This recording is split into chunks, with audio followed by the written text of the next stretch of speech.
Lately lang po kasi merong ginawang ang barangay na lahat ng mga dadaanan ng mga West Valley Fault. Siyempre nalungkot ako, pero kailangan talagang tanggapin kung yun ay darating man. Siyempre unang-una, pinaghahandaan namin ang aming sarili. Kailangan unahin namin iligtas ang aming sarili maliban pa sa yung mga importanteng kagamitan. Kumbaga sa binriefing ko na sila pagdating sa earthquake. Kung hindi man kami magkakasama kasi sa opisina, sa school, isa lang ang gagawin nila, maging kalma, tapos humanap ng lugar na yung matatag ang pagkakastruktura. Ang mga bakal na ginamit, talaga yung mga makakapal na bakal. Ang foundation niya talaga, alam ko matibay, kasi talagang malalim siya, tsaka yung bakal tsaka purong semento.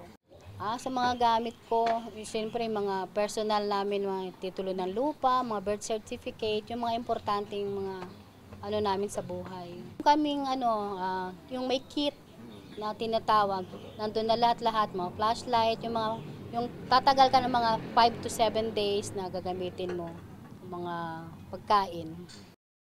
Laging makipag-ugnayan sa aming barangay para malaman pa namin ang mga ibang dapat gawin na manggagaling sa itaas. Nagkaroon ng drill, pinanood ko rin yung drill dyan sa school, sa mga bata.